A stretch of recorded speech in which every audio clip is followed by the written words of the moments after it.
Sunday. You didn't even let Connor introduce himself. Yes, he did. Yeah, he did. Oh, okay. I didn't even. Yeah, being a smartass again. What he does, it's his thing. 1 minute late. Oh, maybe he's just asleep. That's I my just woke new up for a fucking nap. thing. So. Every week I come up with a new smartass retort. So where's yeah. So before I got rudely interrupted by our wonderful producer, our 6-year-old little boy was hospitalized Sunday for RSV, another type of virus, and a really bad case of pneumonia. He had a fully collapsed left lung, full of a whole bunch of fluids. They pulled out 400 cc's of fluids when they drained it Monday.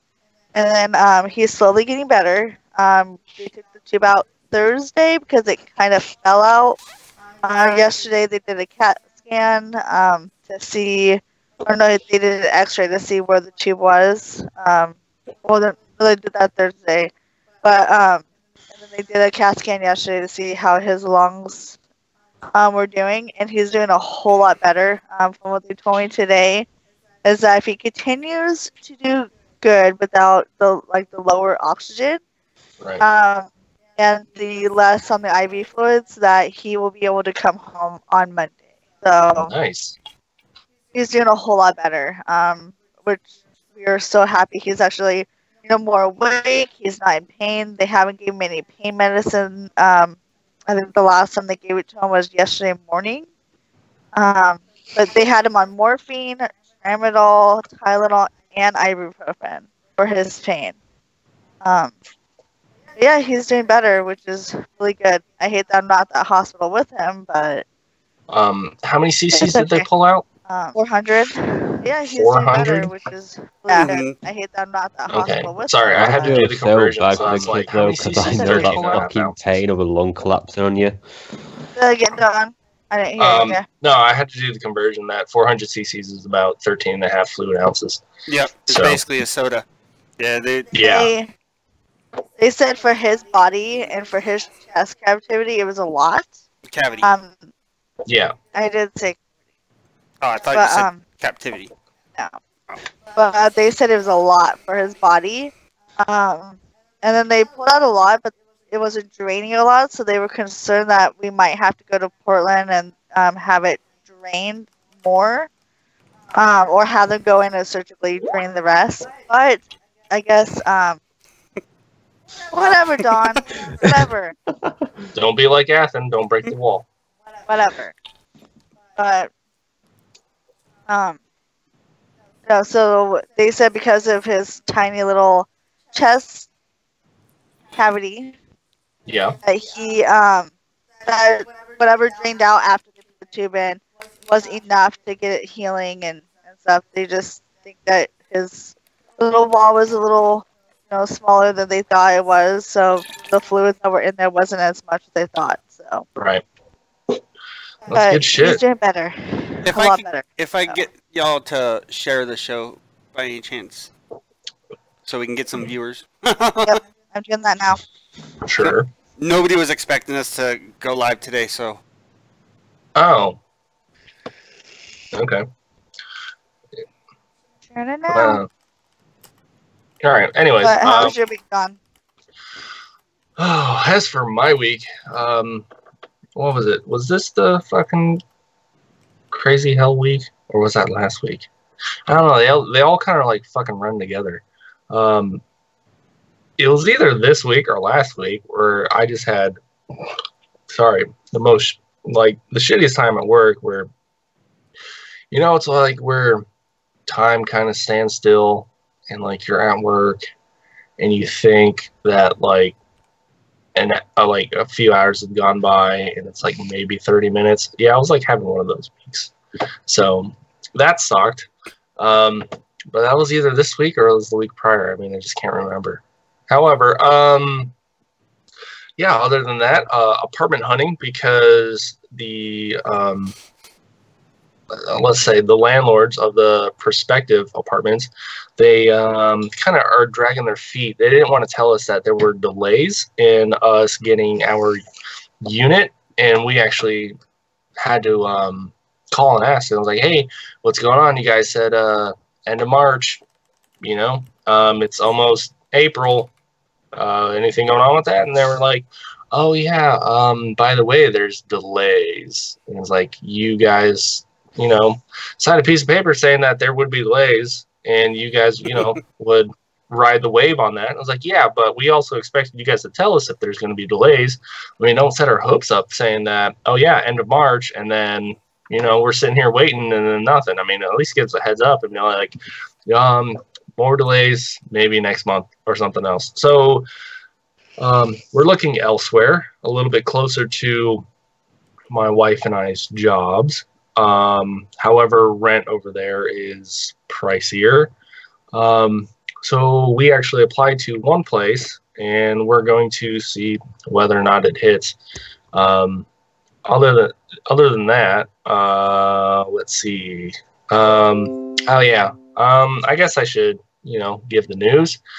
Good news and bad news. So good news is that the way my job is, we have a certain amount of positions, and the only way that you can get a promotion is if a spot opens up or we're allocated another position for that, you know, for that slot. And since we're pretty much locked, it gets to be like kind of a dead end. However, we were allotted another slot for a higher position level, like a higher tech level, and I actually got it. So promotion for me, a little bit more money. However, I switch my schedule and go where I'm needed. What was that, Connor? It went Robo-Dom for a second. Yeah, he did. I saw that. Was it because I said fill the slots? I think so. All right. Yeah. So, I mean, I need to go where I'm needed. And it's like, hey, if I want this promotion, I got to, you know, take one for the team. And the wife's got to take one for the team. And I got to, you know, get on a shitty schedule. However, that means I won't be doing the show for who knows how long. So next week, I think, will be my last time on this show. However, me and Ethan are open to working with each other again, and maybe we'll be doing something in the future. Yep, we're trying to get that planned out. We'll be working on that as we go. So stay tuned if you like my drunken demeanor and, you know, my form of shenanigans. You know, which it's kind of weird to say shenanigans because when I was on the boat, that was our term for like go and fuck hookers. We're gonna fucking do some shenanigans tonight. Shenanigans. Yeah. So. All right. Yeah, that's it for. But yeah, all better. Yeah, other than that, those are my big highlights. I mean, nobody wants to hear about, you know, Apex Season 1. I actually spent money for games and some other stuff. But, Connor, what's going on with you, man? Not much. I've been playing a bit of For Honor this week, like, enjoying the game. Now that my PC can actually run it without literally killing itself. Still awaiting to get some RAM because I can't stream until I get RAM because my PC for some reason, like, well, it doesn't lag the PC. For some reason, like, when I'm streaming, it's like the stream on whoever watching side is very, very, like, laggy. What RAM do you have right now? I have DDR4 3000 megahertz Corsair Vengeance. Corsair Vengeance. If you give it just a little bit of time, maybe a week or two, or maybe the next month, the latest report for DRAM prices have actually dropped. So the price of RAM and the price of RAM is steadily going down. Yeah, I won't be able to get it for a while, so I can't afford it right now. But it's like if you can, you know, stick it out, it will get cheaper. Yeah. Oh. I think DDR5 is around the corner now, isn't it? Yeah, probably. Speaking of RAM, Josh got his ordered his his other 8 gigs that should be here today. And also, speaking of Josh, welcome, Josh!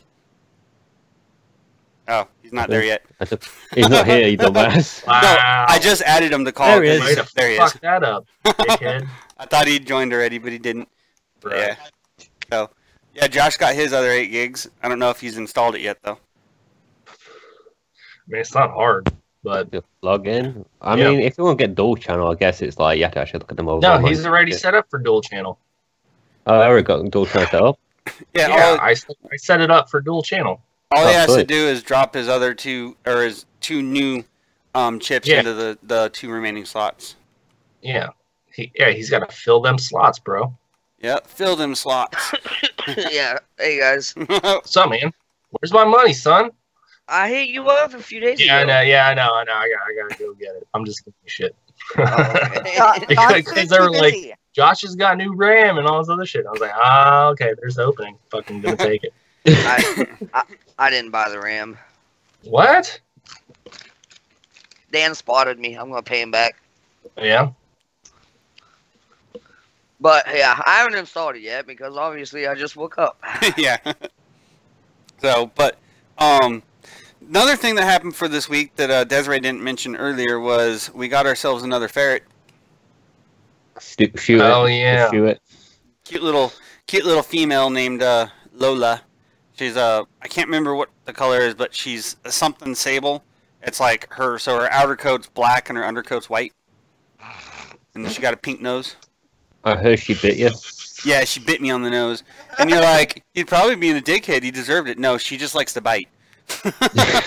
So.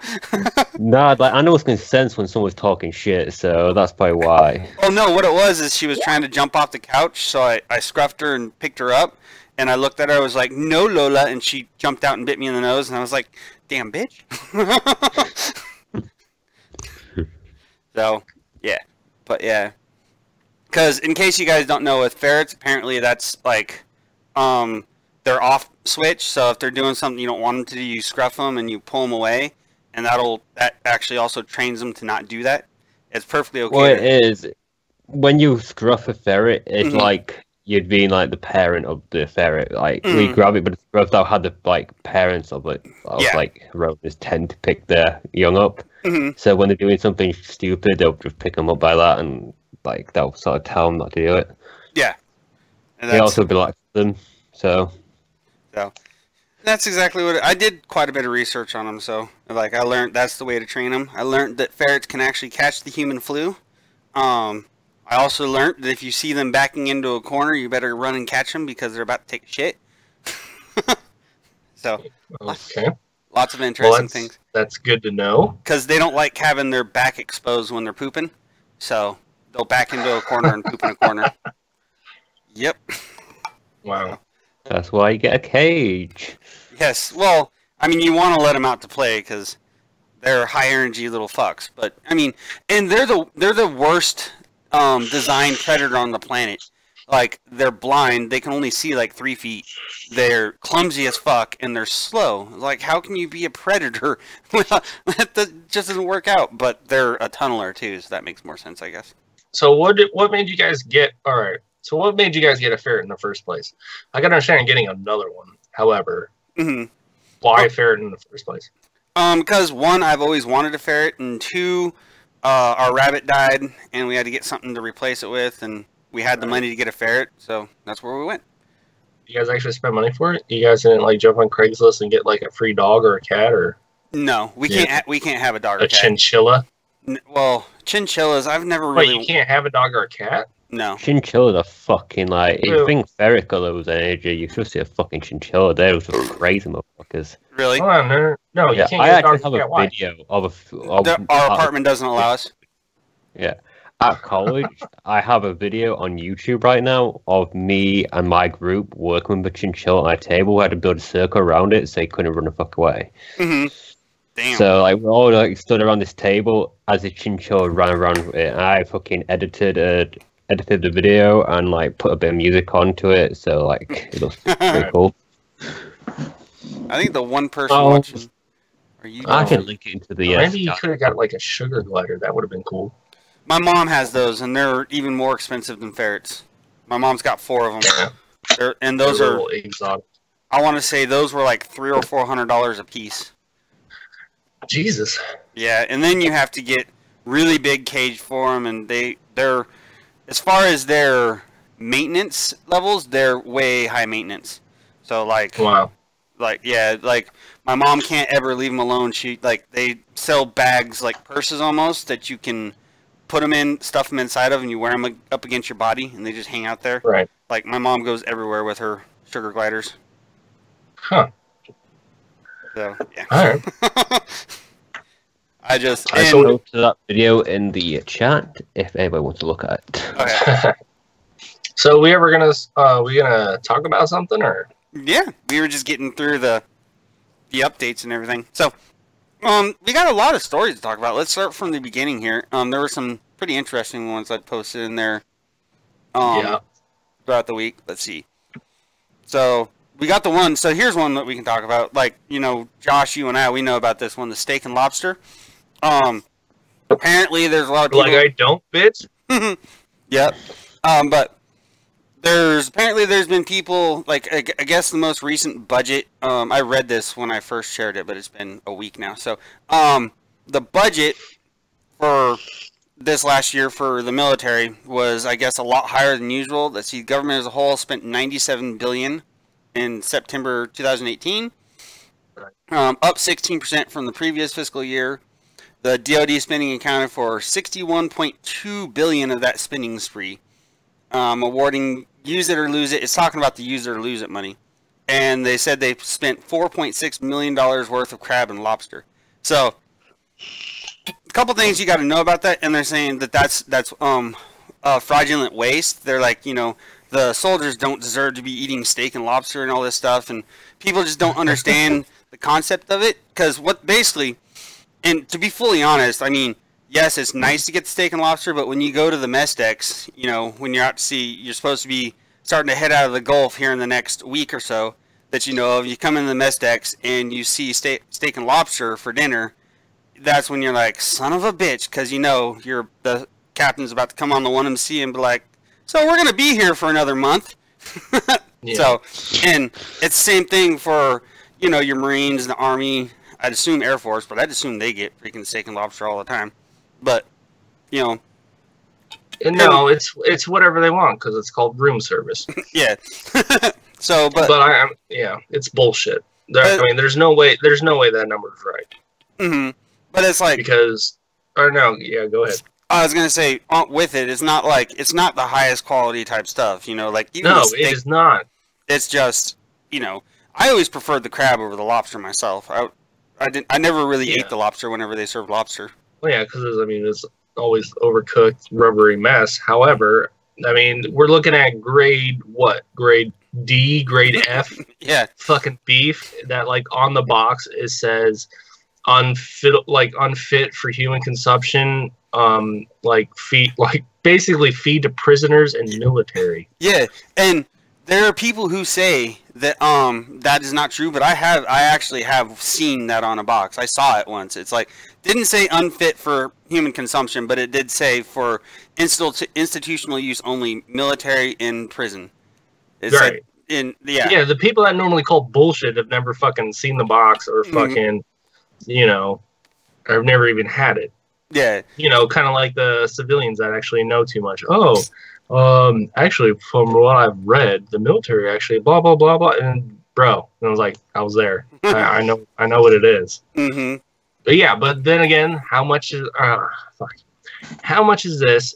How much of this is misappropriated funds? You know, trying to cover up for other bullshit, and then it's being marked as food. Mm-hmm. And then how much of it is trying to cater to fucking Michelle Obama's fucking revamp of what fucking sailors eat on a ship. Mm-hmm. Remember, there was that shit where like she was trying to get rid of fucking like French fries or something, and I was like,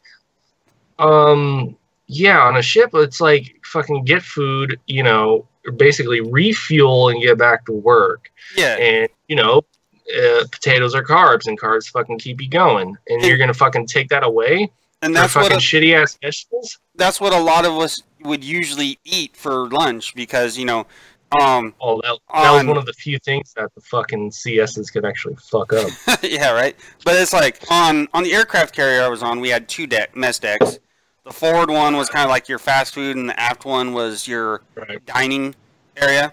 Since I was an engineer, I'd always go to the forward mess deck because you go up there and just grab some chicken nuggets and a bunch of fries, sit down and grub, And then on the Frank cable, if I remember correctly, you usually had a few options on the line. So if you wanted to get the fast food type stuff, you could. And if you wanted to get the normal food, you could. Right. Yeah. We weren't. I was on a carrier. We weren't set. I mean, we had basically a forward and aft mess decks, but technically we had for general crew, we had technically 1, 2, 3, 4, 5 galleys. So you had you mainly had 2 galleys, forward and aft, and they each had a side. So you had port and starboard, right? Okay. Same thing with the forward galley, port and starboard.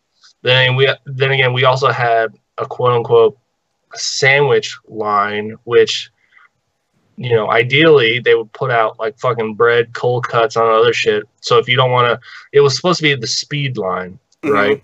Where it's like if you didn't want to stand in line for, the fancier shit, you just, all right, I'm just gonna fucking grab a sandwich and fucking get back to it. Yeah. And then we didn't have a McDonald's, but we did have a fucking ice cream bar that would be open like on Sundays or some shit. We didn't see ours. I believe our aft mess deck had the port and starboard. The forward mess deck was just, it was a small little mess deck just to go get food real quick. And then we didn't have the sandwich one. We had what was the box lunchroom where they would make the, that carrier life, where they would make the box lunches. But you also got to realize the carrier I was on was a Vietnam-era aircraft carrier. So it was commissioned just before Vietnam War. It opened up the Vietnam War. And then it was decommissioned on when the war in Iraq, the most recent one, started. So they had what I didn't understand. Yeah, what I didn't understand is like when we actually went to when the ship actually caught fire and we went to general quarters for like 12 hours or so, and then people are supposed to be at their fucking GQ stations for whatever amount of time, and then they actually filtered people out like through the mess decks and everything, and it's like, why do we have MREs then? Wouldn't it make more sense to distribute MREs to each of the stations, and then filter people through the fucking mess decks? That makes a lot of sense too, because any of the times that we were in general quarters on, we never really went to general quarters on the cable, but on the Constellation we went to general quarters like once or twice. Right. And on there, when we went to general quarters, we just got bag lunches, sack lunches. They still had the MSs or CSs up on the the mess decks doing what they do, making their box lunches and bringing them to us. So, but Kennedy, I was like, so I think I was like, what occasion would we actually need these things that we have if not this? Dean Cerny just asked, and I think it was referenced to you. He said Kennedy or Kitty. No, I think that was a reference for you since you were on a older carrier. Oh yeah, I saw that Kennedy get decommed in when I was in Virginia way back when. I remember when it had all its crap. I was on the Constellation, so the Kitty Hawk sister ship. Yeah. So and then what one? You were on the Lincoln, right? No, I was on the George Washington. Okay. Good old G. Yeah, I was on that ship after the fire. Yeah, I know. I was like, check it out, it's Don. I was like, holy fuck, I know that guy. So. But yeah, back to the story at hand though. So yeah, they're throwing a fit about crab and lobster tails being served to the military. But it's also more. I mean, the article is about that's not what the problem is, because the crab and lobster is there for a reason for us. We usually don't like it when we see it happening, except for the birthday one. I know on the Constellation they did a steak and lobster birthday meal once a month for everyone who had their birthday that month. Right. But that one was the one everyone was okay with. If we were out to sea. Right.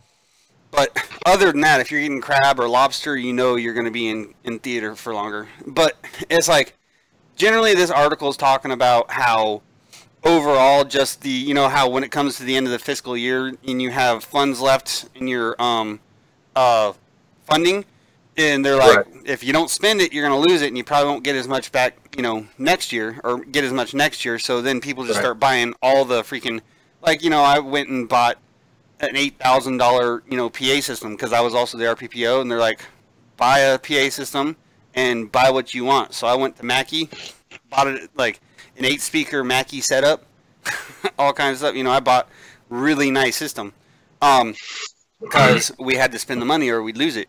And but here, that's what's really weird about the military. It's like, you might not have shit happen, and then they'll say, oh, well, you had a budget of this, you didn't use this, so we're going to shrink your budget. And then, like, let's say the next year when shit starts to fucking break, and it's like, oh, it's on the fucking budget. And I'm like, well, fucking shit wasn't broken last year. It's broke now. We need to fucking get these parts. And then you have to go and try to borrow money for it, and that's a pain in the ass. And then once you know you've borrowed it and all that stuff, and they see you need the money, next fiscal year you'll get more money. You know, right? Well, Dickin with the parts and the parts system that the Navy had, we found out that in F-18 was about $18 million. Oh yeah, I used to do that too. I'd go through the ordering stuff and just see how expensive some things were, and there's some stupid expensive stuff in there. Yeah, we tried to order it, but it didn't work out so well. But you know, those are that's one of the things where it's like, there was a book that was written, and then we can vouch for it. You know, like fucking toilet paper costing an exorbitant amount of money, a fucking toilet seat costing a fucking stupid amount of money. But if you search through the thing enough, you can find cheaper ones. Plus, if you can't find anything that's within your cost range, you can always outsource. But you have to go get like 3 different freaking price quotes and have them battle over getting the cheapest one, and then send them up, and your supply officer then determines which one they decide that they want you to buy, and it's all kinds of stupid. But yeah, but that's also, you know, covering fucking government tracks and everything. Yeah, where, you know, where they said, like, based on a fucking budget, they said, like, I don't know, the government said they spent like a fucking stupid amount of money on like stupid ass shit that which should never touch the lowest end of what they said that they claimed that they spend that money on. It's like this, for example. They're talking about the use it or lose it contracts and buying, among other things, $4.6 million worth of crab and lobster, and a Wexford leather club chair costing more than $9,300. So someone bought a desk chair, an office chair, that cost over $9,000. Because that's an officer right there. Yeah, probably. It was probably, I'm assuming that was probably a higher ranking officer as well. But it's like, you know, they had to spend the money, so they did. That's a fucking suppo right there. Yeah. Anyways, is there anything else on this one? That's pretty much it. Just the basics on it there. So we don't need to get too far into it. This kind of waste has to stop. It's wait. Scroll down. What is this fucking picture? Yeah. Have you ever gotten a whole lobster? I've never gotten a meal like that. Or any? Yeah. No. I call horseshit. It's like the picture up here. This is more akin to what we used to see. You know, just a lobster. Yeah. Other than he's in the galley with his fucking cover on. Yeah. Well, actually, Marines, they do cover in the mess decks the ones that are cooks. Well, I guess because they've never had to use their decks as triage. Yeah, I guess because the Marines that I worked with on the Constellation when I was cranking, they all always wore their hats on the mess deck. They sent their people to crank also, and they have cooks, which is interesting enough. Wait. So your Marines wore their covers on the mess decks, but not on the mess decks. The cooks, the ones in the galley itself. So wait. So on the mess decks itself, you can't wear a cover, but within the confines of that little bit of sheet metal, within the galley, the galley within the mess decks, they can wear their covers.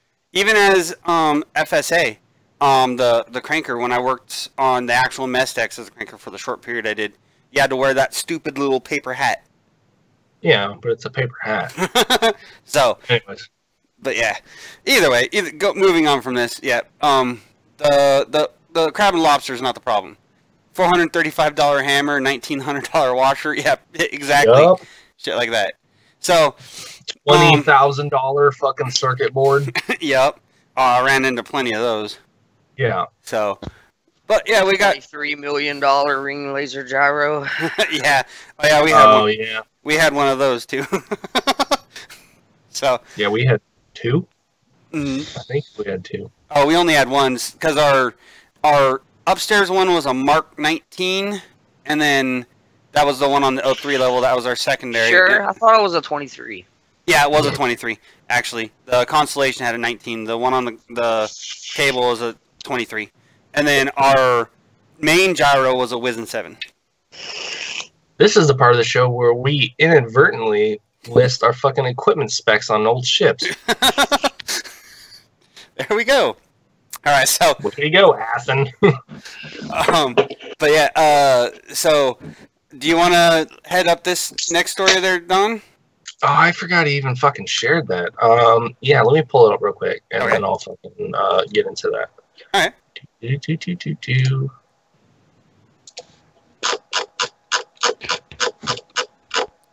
we go. Dude. All right, so sorry for the dead air if this thing ever fucking loads. All right, so on USA Today, it says that Jack the Ripper has been identified by DNA evidence and forensic scientists. Oh, forensic scientists claim. So forensic scientists claim that Jack the Ripper has been identified by DNA evidence. Why can't fucking, they get the headlines right? All right, if you didn't know, Jack the Ripper was an infamous serial killer in London. Why doesn't Connor fucking read this one? I knew you were going to say something like that, motherfucker. All right, so let's see. A forensic investigation published in the Journal of Forensic Sciences has identified the killer as Aaron Kozminski, a 23-year-old Polish barber and prime suspect. Oh, so he was a prime suspect at the time. So, Kaminsky was previously named as a suspect over 100 years ago, and once again in 2014, a book published by British businessman and researcher. Yeah,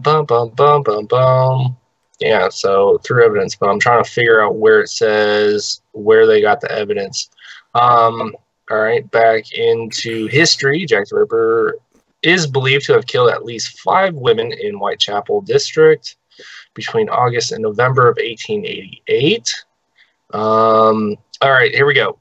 Generic tests on silk shawls stained with blood and semen that an investigator say was found next to the body of the killer's 4th victim. So, they were prostitutes. So I guess he raped him and killed him.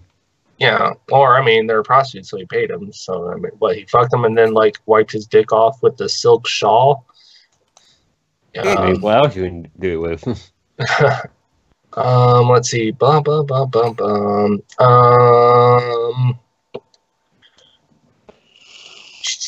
All right. Researchers compared fragments of the mitochondrial DNA, which is inherited from one's mother. They were, compared to samples of living relatives of Ed Dow's and Kaminsky, and found that they matched those of Kaminsky's relative. Study. So they were just testing random fucking DNA. It's like, how do they get DNA of, the current relatives? Are these people that are doing fucking 23andMe? Because I know the FBI and shit's fucking going to those guys for shit. And I've heard a lot of things about that. Like, Ross Golden says, "Hi, what's up, Ross? Thank you for watching."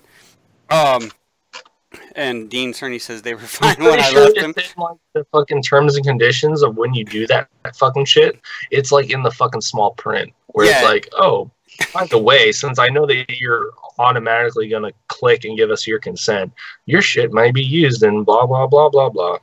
So anyways, yeah, the guy spent like 14 years working on it. Yeah, 14 years compared to, you know, the numerous other people that have spent their career trying to like figure this shit out. Anyways, yeah, they got a 23andMe sample and compared a fucking cum rag to current relatives. There you go.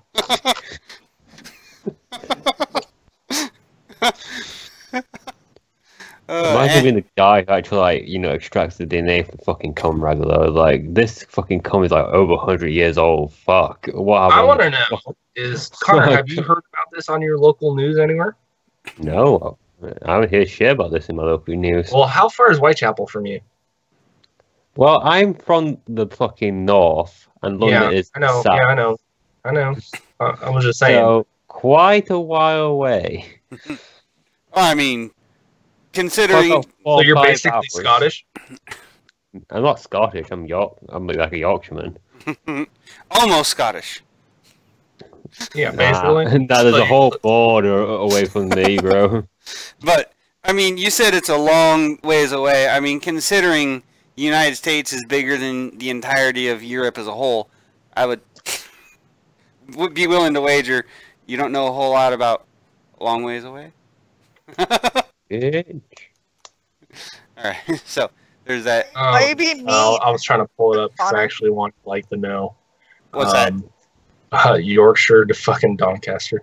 No, I did not Yorkshire. Fucking Whitechapel. Come on, Google, fucking work with me. Whitechapel, Whitechapel, London. Why don't you use Google? Maybe that'll work. Yeah, I'm pulling it up, and it's fucking 3 hours away. Let's see, Doncaster. Oh, there's Sheffield and Yorkshire's up there, and dude, you are not that far away from fucking Scotland. Don't act all fucking high and mighty and shit. There's a border between us. It's like saying that, like, fucking... Yeah, well, Hadrian's Wall the same as is basically nothing. That border is is basically shit. It's like saying that fucking Canadian, like Canada, is the same as fucking like people from Colorado. So I'll be right back. Y'all, Des, if you want to pick up a story to go on from here, but I gotta go take a piss. I'll be right back. Yeah, let me get on Discord and pull up on the ones I shared. Speaking of Hadrian's Wall, sorry, I didn't want to interrupt you. I just like got segued. I segued myself. Okay. Speaking of but here's a go ahead. Oh, speaking of Hadrian's Wall, it's been found that back in the early times when Hadrian's Wall was actually, you know, prominent, archaeologists have found dicks written on it. So all these dick jokes, it's not as immature because, I mean, people have been doing it for hundreds of years. We talked about it like 2 weeks ago. Where were you? Did we? We did. Because Athen covered the story about the dicks on the wall and how they went back years. Like we talked about like 2 weeks ago, I think. Yeah, well, whoever listened. All right, I was surprised. That's like my answer. So, all right, so wait. Let me let's redo this. Oh, speaking of Hadrian's Wall, on our previous story you guys watched the other week, we covered how there were dicks written on the walls at Hadrian's Wall. There we go. Saved it. Sorry, Des. Go ahead. So, go back to like the military thing.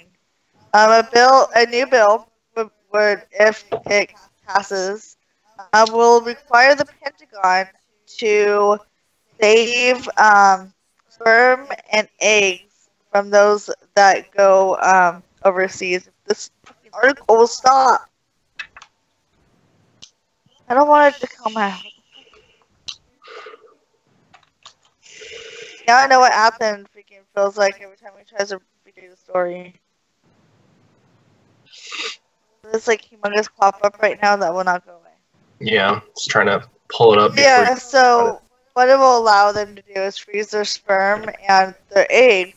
That way when they go to combat, if anything were to happen to a spouse or a loved one, they're still able to use their eggs and their sperm to have children further down the line.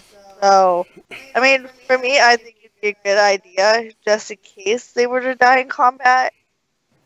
You know, they have that option for their husbands, wives, girlfriends, boyfriends, whatever it may be. So are you saying it'd be a requirement? It's yes. See, speaking of like, it requires the Pentagon to pay for the combat troops. So if they want it, okay. If they want it to happen, the Pentagon would have to pay for the combat troops to freeze their eggs or their sperm. I didn't think we're allowed in combat roles. When? I said I didn't think that women were allowed in combat roles. They are now, yes. They are now? Yeah, when they started allowing women to get into the Rangers and that stuff, they had to allow them to be in combat. Okay. So they had, because in order to be a Ranger, they have to be infantry to begin with. Right.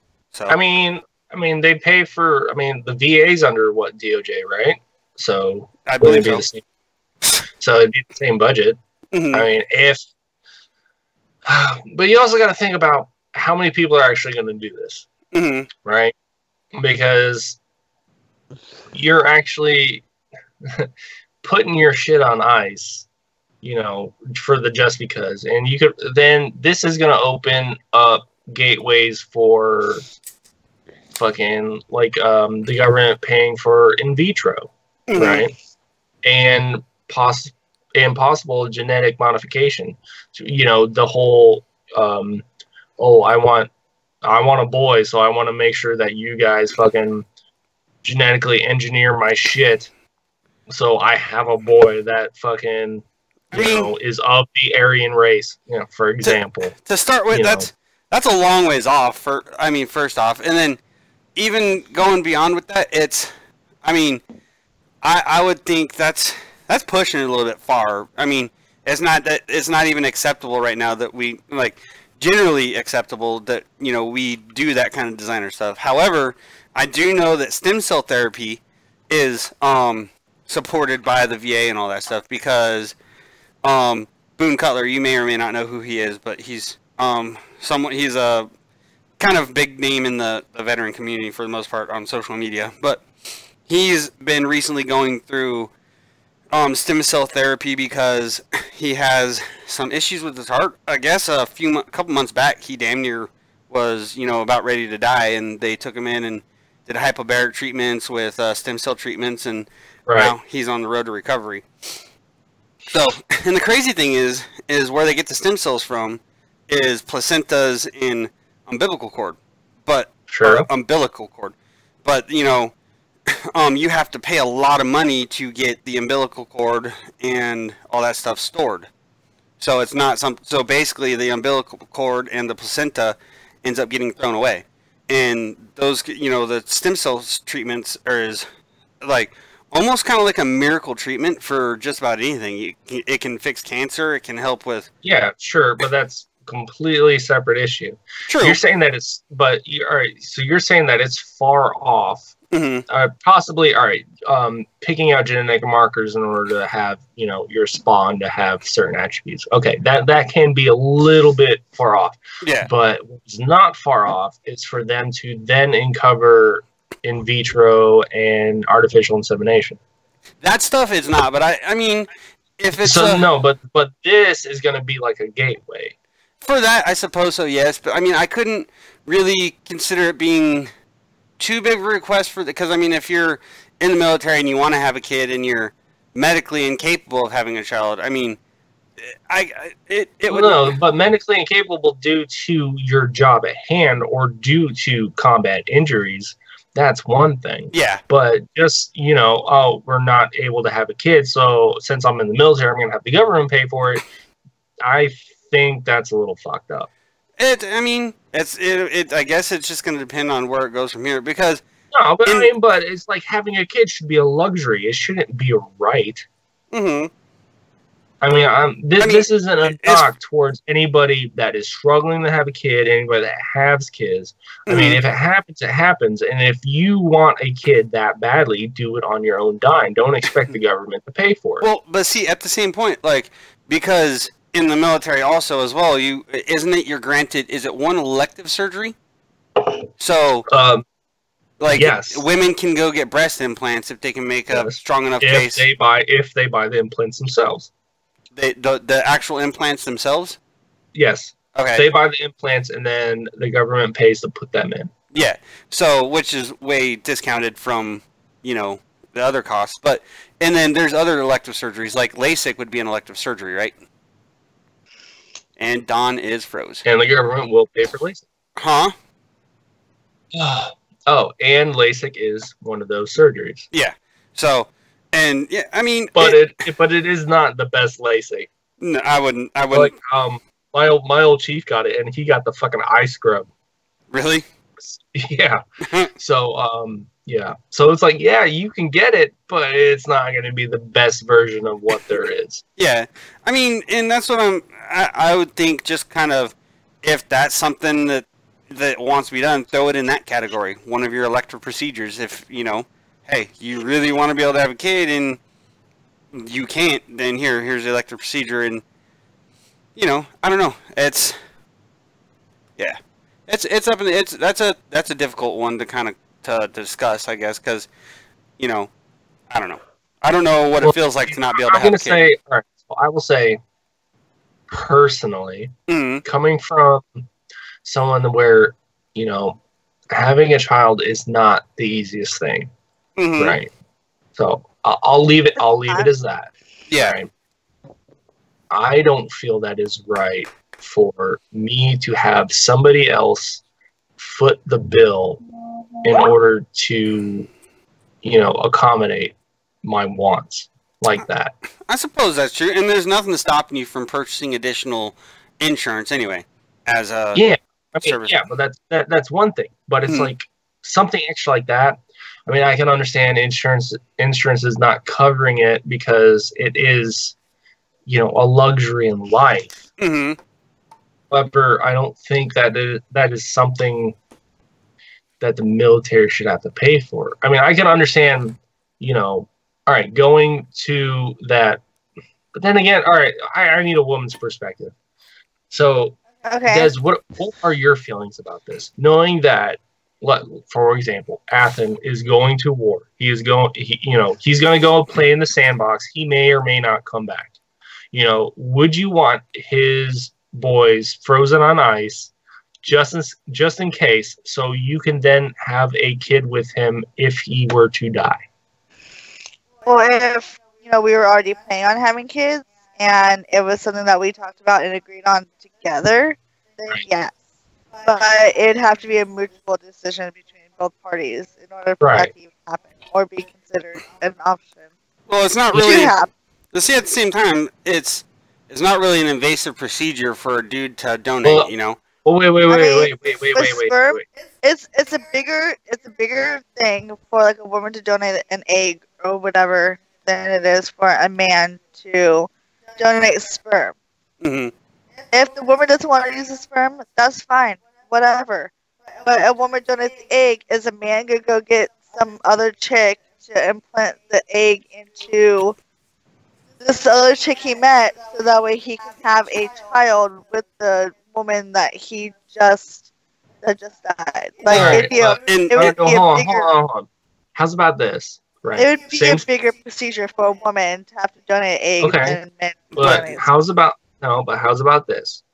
So, when you get Athens' frozen sperm, inseminated into you, you are now a single mother with a child. Yeah. Who pays for the extra assistance? That would be that would. But with that, since she would be the spouse, in the hypothetical situation, I was killed in combat. Yeah. She remains covered under TRICARE. Killed. For how long? And the child.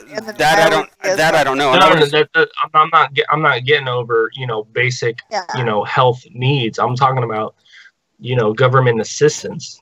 Well, they're also going to get the $500,000 if that's all you decided to get as your life insurance. And I mean, if you're going to theater and you're preparing for the worst as far as, donating sperm or donating eggs in case you die, I'm sure you're probably going to go out there and buy another $1 million. Life insurance is completely separate. Yeah, but life insurance is completely separate from. Well, but what I'm saying, that'll set the family up in order to be able to support the child, anyways. You would think, unless she doesn't have a job and she's just collecting the government check. Well, yeah, that's what I think. No, I think that this is actually going to lead into that, to where it's just chicks are just going to get pregnant and just live off the fucking government cheddar on the check that's coming. Well, because how many people, how many families now? No, wait, no, this is going to get personal. I'm gonna move on. I'm gonna move on. I'm just saying, it's free. As I don't know about you, but I know, for me, being in combat zone on the Constellation, as I was an E4, with over 4, and 3 years sea service at that point. But as like I was making, about $4,000 a month as an E4, so you're going to be able to afford the additional. So, before you deploy, and this is what I'm saying, I'm using this as kind of an argument, counter to it. So before you deploy, you'll be able to, if you're saving your sperm or eggs in the eventuality, you're going to go on and also try to set it up even further. And you can get $1 million life, you can extend your military life insurance, or you can buy an external life insurance thing. So get $1 million or $1.5 million life insurance. If you die and your family gets $1.5 million, $2 million, I mean, it'd be kind of hard for them to not be able to support a family if you have $1.5 million, $2 million in the bank. Oh, I want to know, did they cut out, or am I talking to myself? What's that? I'm here. Oh, okay. Sorry, you guys cut out on my end. All right, so I was wondering. All right, so there have been multiple instances of insurance fraud, right? I wonder if you took out a life insurance policy on your, like say, Athen takes out an additional policy on himself, goes to combat, right? Dies. Would the insurance company claim insurance fraud? I can't see that happening because you didn't intentionally die, but you foresaw eventuality. But it wasn't really intentional, but you did put yourself in a high-risk environment in order to claim that. True, but the insurance is probably going to be more costly because of that. No. Broaden your minds to that, to what I'm getting at. I mean, don't take it as personal. Yeah. Do you think that an insurance company would call that? I guess it depends on how. I mean, I guess technically they could, in fact, do that. Because remember, there was that guy that took out an insurance policy on his cigars, and then he smoked his cigars and then tried to claim his fucking insurance on that. Right. So it's being put, knowingly, because you know that you're going to go into a combat situation, knowing that you're going to go there, could they claim fraud on you? I don't know. But I like Aaron's comment in Facebook comments. I was about to get to that. So, gets in life shirt. Well, time to become John Wick and train before my family tries to claim it. So right. So yeah, there's that. I don't know. We leave that to Josh, Connor, you have any input on that? No, but I have a story. Oh, you have a story? Yeah. First time for everything, guys. Well, does Josh have any comments real quick before you get to your story? What, about the insurance thing? Yeah. I can go back. Well, insurance, frozen sperm, all that stuff. I don't know. You had to be here for most of the conversation, I suppose. I was. No one wants my sperm in the first place, so I have nothing to say. So, alright, well, I guess... that's how you know he's tired, because that was like a perfect segue to, your mom wants my sperm. But I was expecting Connor to say something like that. I was expecting him to like come back with like some smart ass joke like that. But... I'll give it time. Oh, Bean Cerny. There's smart ass joke coming in with my story soon. Don't worry about it. Okay. So Jabba the Hutt and Peter Parker listed as White House interns. Wait, Dawn should be reading this. Wait, what? Send me the link, bro. I'll do it. Nah, I got it, dude. I got it. Okay. Right, Jabba the Hutt and Peter Parker listed as White House interns in the U.S. Economic Report. Other contributed reports supposedly include Game of Thrones' Jon Snow, Spider-Man's Aunt May, and John Cleese. An unusual group of interns, Star Wars villain Jabba the Hutt and Spider-Man's alter ego Peter Parker, have been credited in President Donald Trump's annual economic report. The names are listed as helping with economic report of the president, which analyzes the health of the U.S. economy and the president's economic agenda. Buried on page 624 of the report, the names include the human alter egos of Captain America and Batman, Steve Rogers and Bruce Wayne, as well as Spider-Man's relative Aunt May and Monty Python star John Cleese. Jon Snow is also listed, which could refer to Jon Snow of Game of Thrones fame. Alongside of the likely names are a number of apparently real-life interns. So this is like an honorary type thing. I'm not sure. It just like this. I just seen on like this like Sky News thing from UK. Well, it's like, right. So break this down for dumb people. So these fictitious characters were found where? Like on the economic report for like the White House as interns. As interns. So, and I'd assume interns at the White House are paid interns, right? Probably. Well, I mean, if they're claimed there, then yeah, I'm sure they're trying to, get them compensated. My assumption is it's some sort of a cover-up for some other funds that were used somewhere else. More than likely, or for these side chicks, Yeah. Oh, there was that report. These politicians bang out these hookers, get them pregnant, and it's like, oh, this is fucking hush money. So we're gonna bill you as fucking Jabba the Hutt. And So my theory was like Donald Trump got bored one day, just went fucking high, like loads of these fucking cosplayers come through. It's like here comes Jabba the Hutt, here comes like Bruce Wayne. But also think about it. How much is Trump actually seeing this shit? I'm pretty sure there's a fucking aide or somebody else that fucking does it for him. Yeah. Well, and see, at the same time, I saw an article. I don't think I shared it in Discord, but I saw an article this past week where it was saying how they're in, what was it, the 90s, I want to say it was.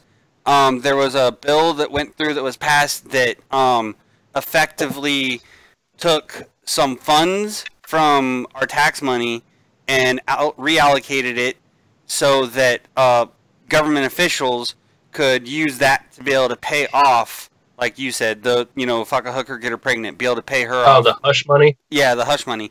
So, and it's like, it was called, the bill was put out to be able to, I can't remember what it was called. Like I said, I read the article, but I didn't share it. Expenses or some shit like that. Yeah. They fancied it up. Mm-hmm.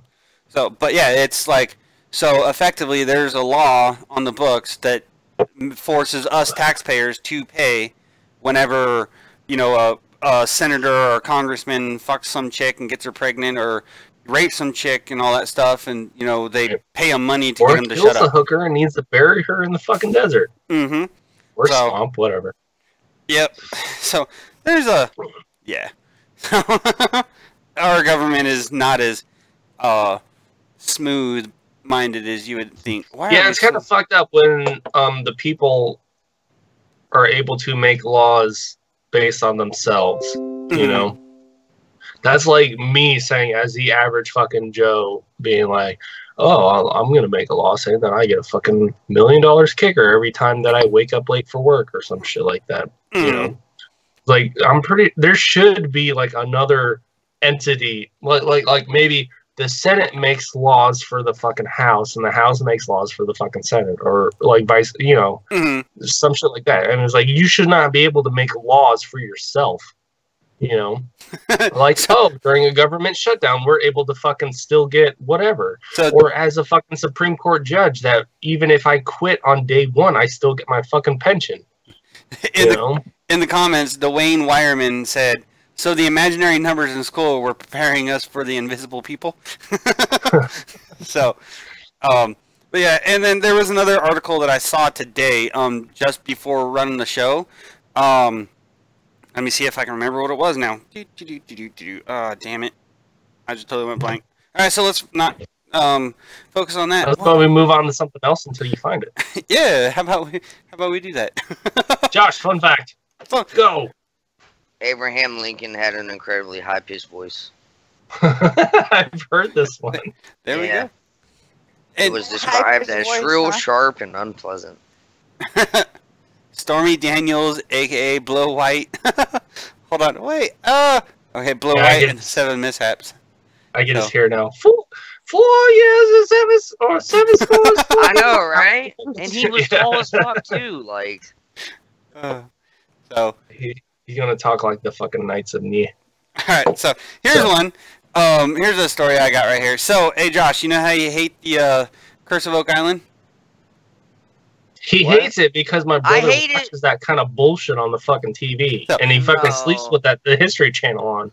It's not that I hate it. It's just like, it's not just that show. It's shows like that. Yeah. Because, like, yeah, it's kind of like finding, Bigfoot. Like, I don't know. I've just accepted that they're never gonna find them, because if they did, the fucking show would be over. So they're just gonna fucking drag it out. Like, here's my caveat on that part, at least for the Curse of Oak Island. So all it is they're out there looking for a treasure. It said the treasure will be found someday. Blah blah blah. Can you argue that they have not found a treasure? Just the money that they're making off the show itself. They've made, like, the dude who runs the show, before they started doing the show, he was worth $50 million. Now he's worth $100 million. So, like, well, that's getting paid for the show and then syndication rights if it hits a certain amount of episodes. Then there's the whole legal thing behind it, but that's just off of doing the show. Just like Deadliest Catch, it's like, oh yeah, you're a fisherman and you pose to make this amount of money, but because you also do the show, you also get, all these other royalties and rights, and oh my god, syndication rights for fucking Deadliest Catch. Are you fucking serious? That's why KFC went to the new Colonel like every few episodes, and so they wouldn't have to pay syndication rights out to the actors. Oh, okay. So, but the thing is, with the Curse of Oak Island, the treasure they've earned that money from Oak Island, so effectively they've gotten their treasure from Oak Island. But anyway, that's have not they though? I mean, you could assume what? How will they earn income? What have they found that they were then in turn able to sell for a profit? Nothing as of yet, but they've made money from the Oak Island itself. How do they make money from that island? The treasure, by searching for it, by the TV show, they've gotten money off of it. Yeah, all right. Yeah, from the show. From the show, which is, due to the treasure on the island. It's, in a roundabout... The quote-unquote treasure from the island. Yeah, quote-unquote. Either way, what I was about to be talking about was, this week, there's a prophecy that they say every single time the show starts up, the prophecy says 7 must die. They were at 6, and then this week, the old guy, the 95-year-old Dan Blankenship, he passed away. So, now 7 have died. The prophecy has been fulfilled. Are they going to find the treasure now? No. I don't know, but Dan Blankenship is actually his, there's a property that he owns. That treasure is supposed to be on. Yeah. So, I don't know. Maybe, maybe not. They're getting closer and closer to finding out whatever treasure is down there. They're finding, a lot of good artifacts, but who knows? So, yeah, what's not to say that, going back to our previous fucking topic, that the dude just doesn't get like fucking 7 hookers and just fucking off them right on the island. dump them in the fucking hole that like they can't fucking dig far enough down before it fucking refloods. Yeah, I know, right? So, I mean, I thought it was, I mean, you know, Dan Blankenship, that dude, he died and all that stuff. I mean, he's part of, you know, pop culture now because of the show, but, I mean, just something to mention real quick and put out there. All right. But you can tell, if you actually watched the show, you were able to tell just by watching it, you knew he was on his... But, yeah, but there's that, but when it comes to a lot of those shows, they do a lot of scripted events. That's what I'm saying. Same thing. Yeah, same thing. I don't respect shows like that. Like all of them, like the Ghost Hunters, Tabs, fucking Finding Bigfoot, all that shit. Like I'm just like. Well, yeah. I mean, there's a way that the shows have come up. That's like saying, you know, it's based on the fact of, you know, like Oak Island. Maybe there's treasure there. Or it's like they set up the whole beginning of the show like they found something, and then at the end it's like, oh, we'll never know, and then it's like, well, fuck, you just fucking wasted an hour of my life sitting through this bullshit for well, I guess we'll fucking find out next time. Because then again, it's like that Finding Bigfoot and all this other shit. I'm pretty sure if that shit happened, we'd hear about it on the actual news. Yeah. Well, yeah, and yes, you're absolutely correct on that. And, I mean, going on with it, that's kind of, like, the thing with it, is I do watch the show whenever I don't have anything else to like, watch. When there's nothing else to watch and I have nothing else to do, I'll watch Oak Island. But the thing with it is, it's like that. They have found things that are kind of unexplainable to have found. Like, they're, you know, 200 feet below the surface at, you know, the money pit, as they call it, they have, in fact, found, you know, pieces of paper that are hundreds of years old and stuff like that. It's like, how did that get there? You know? But, okay. So, they have found things, but, you know... Have they been able to make a profit off of it? Well, not the stuff that they found, but generally because of Oak Island and the show, they have. So it's only off the show. Yeah, I mean, that's like saying, like, I'm going to go search for the Holy Grail. I make money off the Holy Grail, but I'm not making money off the Holy Grail because I haven't found it yet. I'm only making money off of a show of me trying to find something. I mean, now we're arguing semantics, though. Yeah, well, but most of what they are finding, they put into a museum or... Yeah, and they can sell it. Yeah, they can sell it to a museum. But they donate it because, you know, I don't know. Don just roboted. But I will be right back. So, I may have a story as well. It's in chat. Yep. Oh, okay. I thought you were gonna grab a beer. I was gonna ask you to get me one. Okay. So I may have another story. You may have another story. Yeah, 2. Well, AFK and Don are Dez and Don are both AFK. Jesus fucking Christ, I must be dyslexic or something. Right, well, I can get into this and then we can jump in when they get back, I guess. Okay, let's get her done. Right, so China clones the Sherlock Holmes of police dogs. Scientists in the southwest China's Yunnan province produced a puppy after taking a DNA sample from a 7-year-old police dog. Scientists in China have cloned what they call the Sherlock Holmes of police dogs in a bid to cut training times and costs. Scientists took DNA from a 7-year-old female named, I'm not going to try to pronounce that, but Hawangma or some shit like that. I don't know. Scientists took DNA from a 7-year-old female named that bitch, who has won a series of awards for helping to crack multiple cases and created a puppy named Kung Sung. The Kunming wolf dog is China's first ever police dog clone and has adjusted well to the new environment, according to project analyst Wang Jiashen. She is friendly towards humans, sociable and alert. He told Science and Technology Daily. He said the 3-month-old puppy is not scared of the dark or unfamiliar places and has already developed a strong sense of smell and can quickly find hidden food. Kung Sung is said to have begun basic training for police training at Kunming police dog base in Yunnan. After 6 months, she would start extensive training in drug detection, crowd control, and security evidence. Security or evidence detection. She expected to become a fully trained police dog around 10 months old. Through to clone dog, how long genetic material was extracted and sent to a laboratory in Beijing. An embryo was then engineered using an egg from another dog and implanted into a surrogate mother. The surrogate was a gentle beagle, Syngene project technician Liu Zhou told scientists and technology daily. To prevent complications and improve the survival rate, we carried out a cesarean section. Okay, so I'm sorry, I was doing producer things, but I caught most of it. So what you're saying is they cloned a police dog? Yeah, a 7-year-old police dog. That's awesome. So they're trying to cut training times and costs. However, even with that's bordering on ethics issues, isn't it? Wouldn't it be? Yeah, it is. But if it cloning works, in general. If it works and they actually get this shit working, imagine like the benefits of this. Like, imagine our like really like almost extinct species. If you can clone those species, we are good. We can fucking bring back things like it would be like a DNA of fucking dodo. Well, no. I mean, what they've been saying about cloning is that they would need like a female, like a woolly mammoth. It's like they can find like a woolly mammoth sperm. Why do we keep on getting the sperm?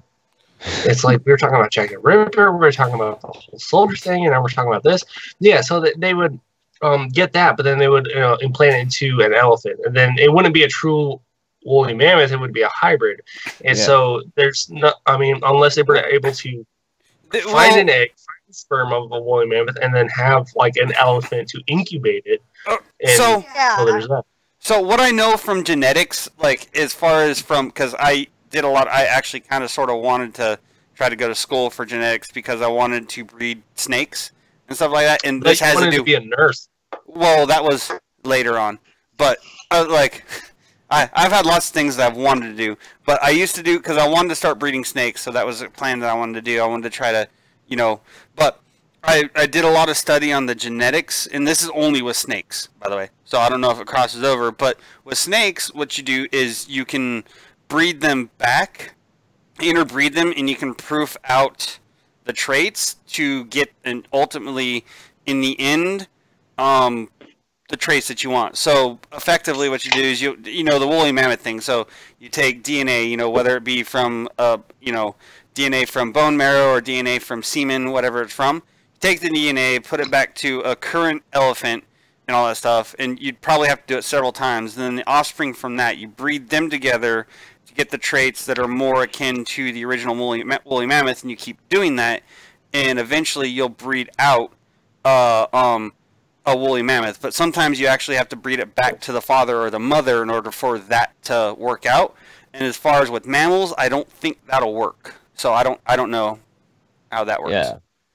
Well, I think the reason we're doing this way is just because they're trying to reduce training costs. But like, the idea is they just reduce how much money they spend every year on just training these dogs. And if they already got a really good specimen of a drug detection dog, and they use that DNA, those traits will be passed down. And they're using a beagle as a surrogate, and beagles are particularly good with the noses. So you don't have to train them. Yeah, but the thing is, those traits, they're not gonna necessarily be passed down. They're going to be, there's a possibility for them to be more likely present. I suppose it's that those traits aren't necessarily certainly going to show up on a clone. It's not, that has 100%. Yeah, so it's it still has to be trained, but it has the capability to learn that stuff. So yeah, I mean, so because a hybrid of I presume is it says something like a mountain dog or something like that. So, a combo of that and a beagle, that nose is gonna be a fucking powerful fucking Beagles have a good nose. I'm gonna get to the comments real quick because we got Dwayne Wireman. Sure. He says, so upon the idea of sperm donation, Aaron commented and it Here we messed go. up. So So upon the idea of sperm donation, which in some cases is paid, I wonder if you listen to the voices in your head and masturbate, does it make you a non-profit organization? I see what you did there. So, I don't know. Wow. All right. Where's our one Aussie listener? That's I scared her away. I always mess up her name. Julie Remain. Yes. They here? She has been watching and commenting every now and then. But so insect for mammals. All right. So this is for them. An Australian man had a lucky escape while confronting a man armed with a bow and arrow outside of his home. As a loose arrow pierced the mobile phone telephone that he was holding to take a photograph of the incident, Australian police said that on Thursday. So this guy, I guess, was confronted by somebody else, and then they shot an arrow at him, and his phone saved his life. So he's like, I'm going to pull my phone out. Holy shit. No. Yeah, let me just tweet this real quick. Oh, shit. You know, as like most people do, it's like get in confrontation and then everybody whips their phone out. Let me videotape this shit for proof. Mm-hmm. So, yeah, one of those things. That man is old school Superman. So it's like those movies where like, oh, this fucking thing that was in my pocket stopped this bullet. No, we're going, yeah, it stopped the bow and arrow.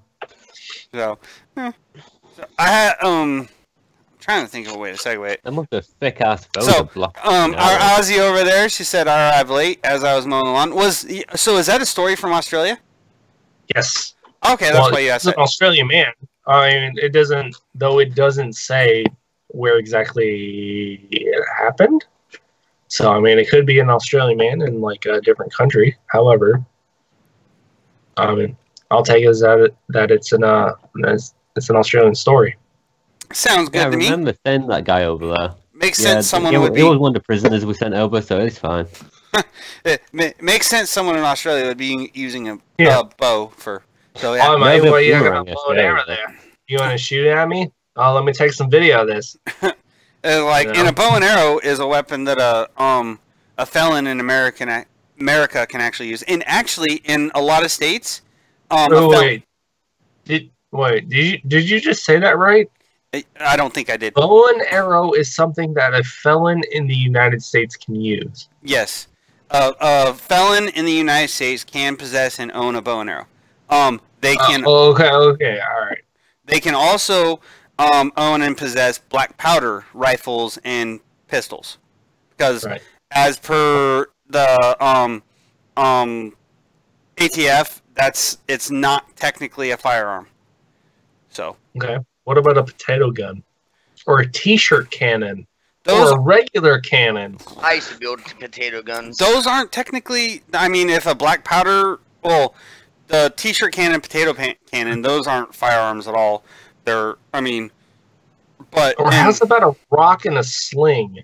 I think... I mean, yeah. I mean, you put these labels on people as felons, and yeah, some of them are super bad, but some of them's not so much.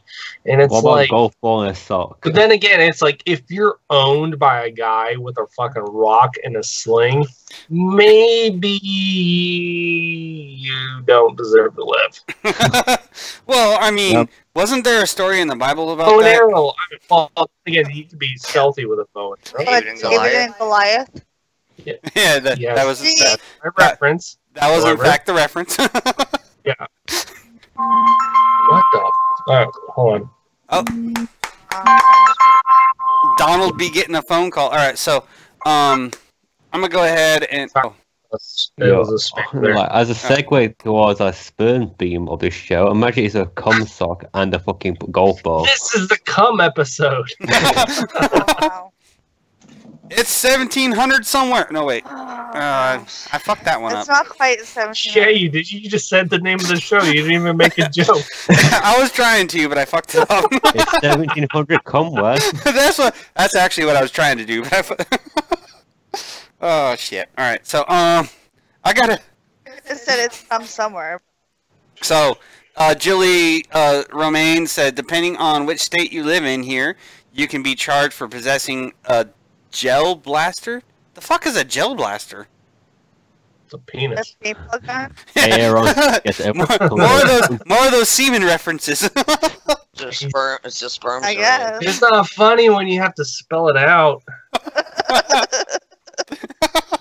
It's the Come As You Were special on It's 1700. I guess so. Plasma cannon. Yeah. My lord.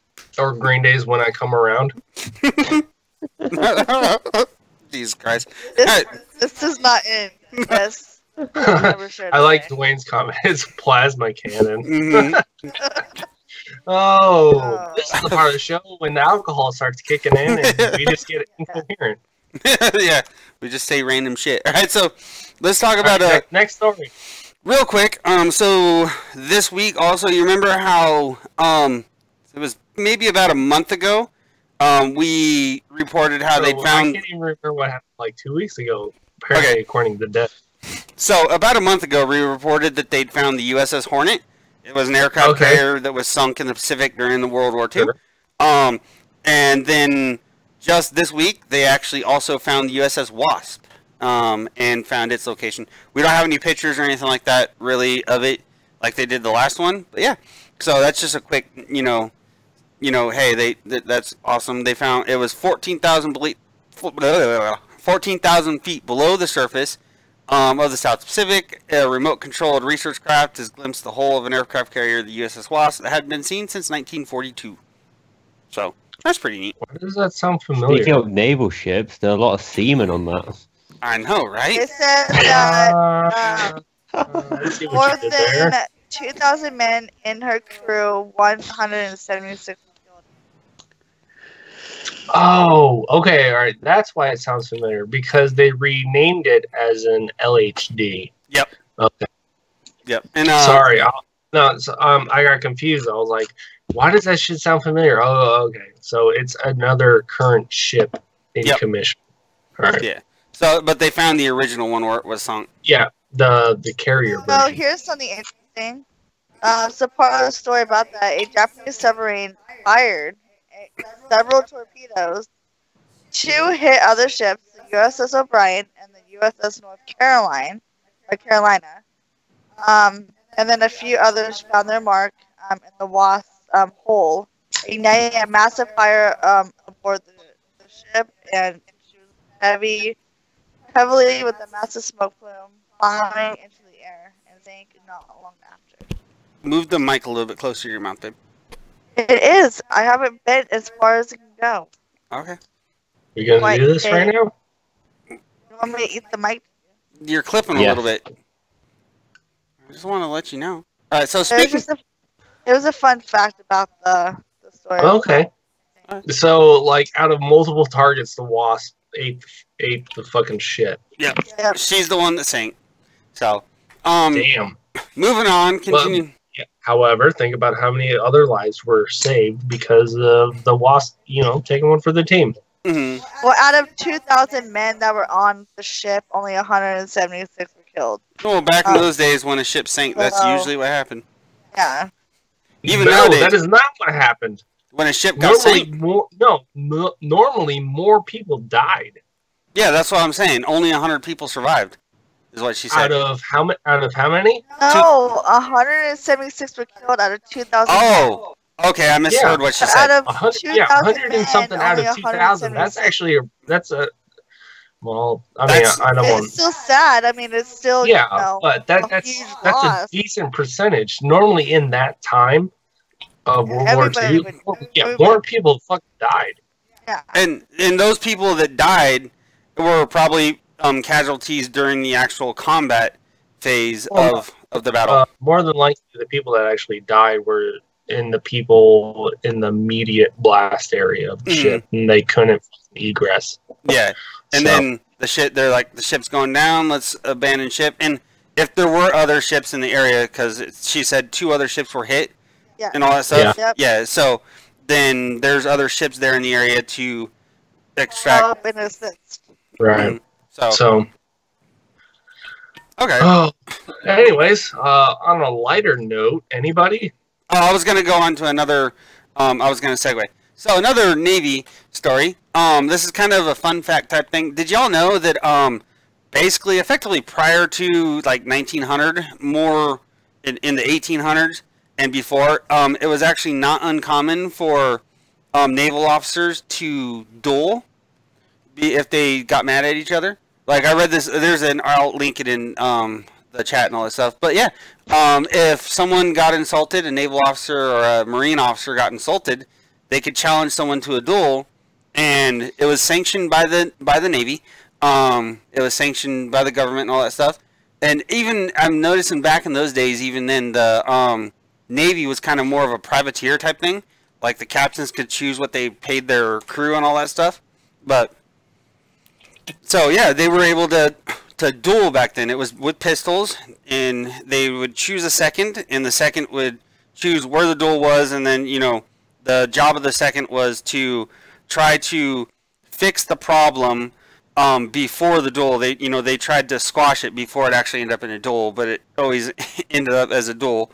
And many officers ended up dying because of this. It's like I think it was no shit. Two-thirds the amount of people who died in combat from the Navy were killed because of duels. So yeah. Well, that does not surprise me, because also in the 1800s, you could also fuck 12 and 14-year-olds. Well, yeah, and then also other Navy things, it was okay to do keel hauling back then as well, which, if you know what a keel haul is, you'd understand why that's an issue. So what a keel haul is they take and they tie a rope to your feet, they tie a rope to your hands, they throw you overboard, and they drag you along the bottom of the ship, the keel of the ship. So, Aaron. Pulls out dual disc. It's time to duel. Oh, that's a Pokemon reference, isn't it? That's a Yu-Gi-Oh reference. Oh, okay. Oh, shit. Sorry. I've been drinking, so I find this very hilarious. Yeah. You've activated my trap card. Anyways, what else we got? We got a little over 30 minutes. We're going to get into some... I do have a lot of tech news. Let's get into the tech news, dude. That's pretty much all we have left anyway, so... Let's see. All right. So anybody that plays Apex Legends, which is free... I have no idea what that is. It's Fortnite, but for better people. It's Fortnite, but better. Apex Legends Season 1 has dropped. They are taking a lot of things from Fortnite. However, because they are a different game, they're trying to make major tweaks. I mean, people are also trying to make a lot of different comparisons for it. But it's like, well, Fortnite came out last year and a half ago, however long, and then Apex Legends came out now. I mean, so they want to stand a little bit. But, I mean, as a game solid, I mean, I think Apex Legends is better. I actually got the battle pass or whatever, so I spent the $30 for it. And so, yeah, I got like a lot of different cosmetic things, but I don't know what is going on. Either I got better at the fucking game, or they redid their fucking experience or some shit. So I mean, I'm going to hit on a couple points. You said they're kind of copying Fortnite a little bit, but right now, honestly, what game isn't? Like, you have Battlefield 5 even putting out a freaking Battle Royale mode here soon. No. That's completely separate. I'm talking about the Battle Pass thing, where it's like a separate. I know you saw this with what is it, Rem Royale, where it's like there's a leveling system where when you play games, you get experience towards cosmetic items or extra loot, cash, this and that and the other thing. Battlefield isn't doing that. They're putting out a Rem Royale or a BR level, which they have already. Which they announced when the game was going to come out in the first place last year.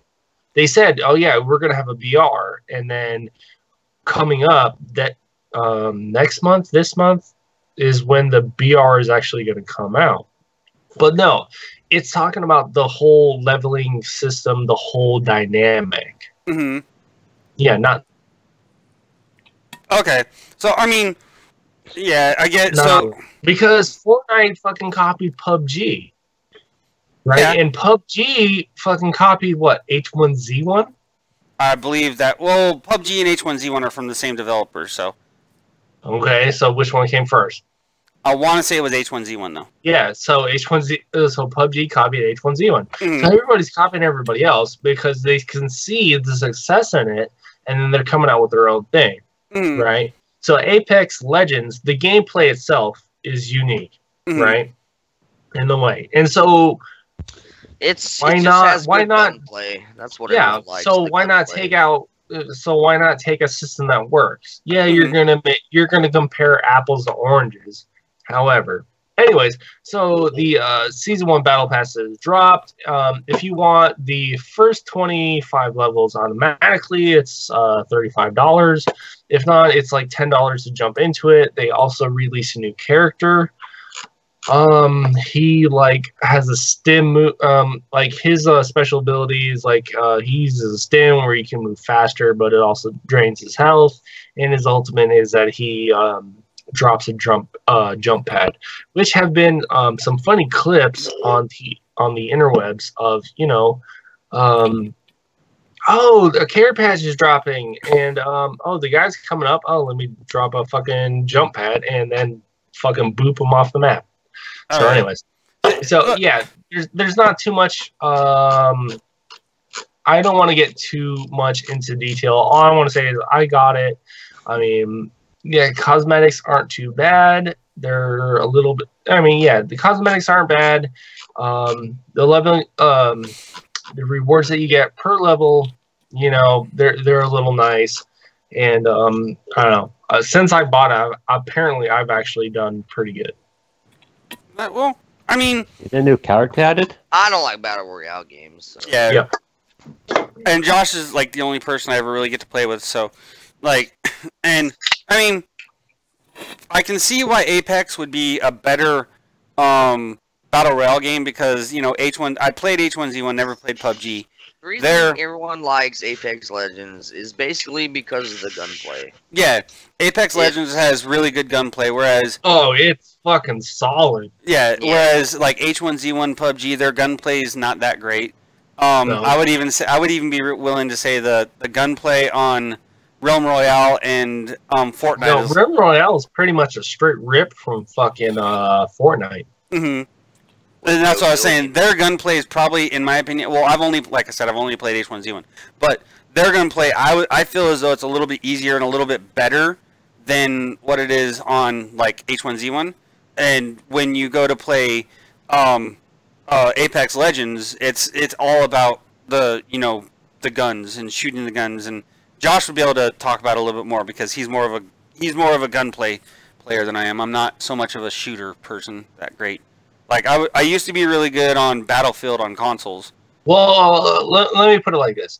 So, H1Z1 and PUBG, they're they are a third person. So is Fortnite and Realm Royale. So, but coming from a time in video games where it's a first-person shooter, not a third-person shooter, Apex Legends fits more into that category, where it's something that you're more or less used to, right? And so, as long as you're decent at first-person shooters, then you can fairly excel, depending on the whole gear loadout and everything else. So H1Z1, it's the H1Z1 and PUBG. They were clunky for the first few months, where it's like, yeah, it's a third-person shooter and the whole loot system, but there was like so many software issues with lag and clipping, and you couldn't really fight all that well. And Fortnite, what they added the whole building system, where it's like you get in a gunfight and you can bitch out and build a whole bunch of walls and all this other shit, and then get out. I've seen people build whole towers in like 30 seconds, bro. Yeah, the whole fucking speed building and shit. It's crazy. And you can avoid a gunfight by, building that shit.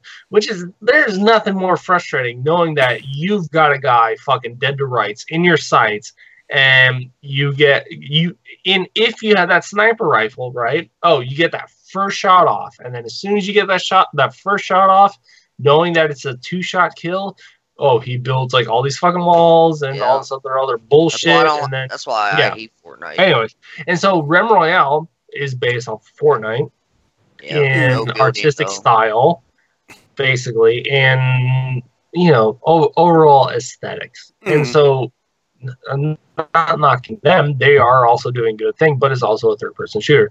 And so, out of the two, which one are you going to pick? So, anyways, that's all I want to get with that. Saying that season 1 dropped. I bought it. I like it, and apparently I'm doing decent. I haven't, only other than a few games, I haven't made it Other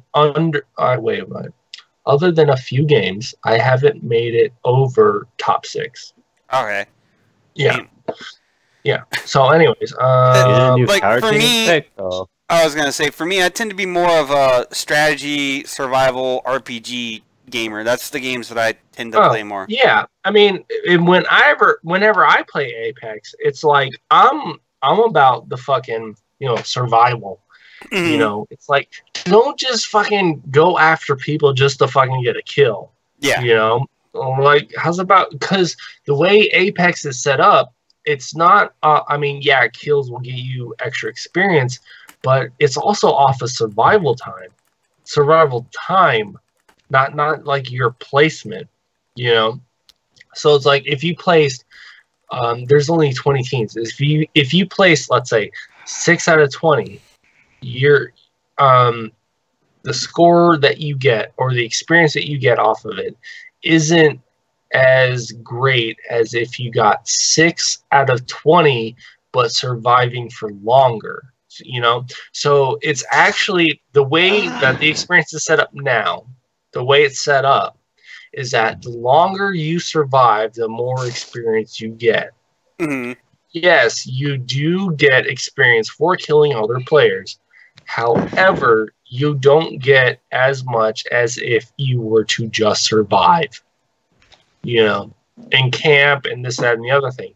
So if the game were to, make survivability very viable,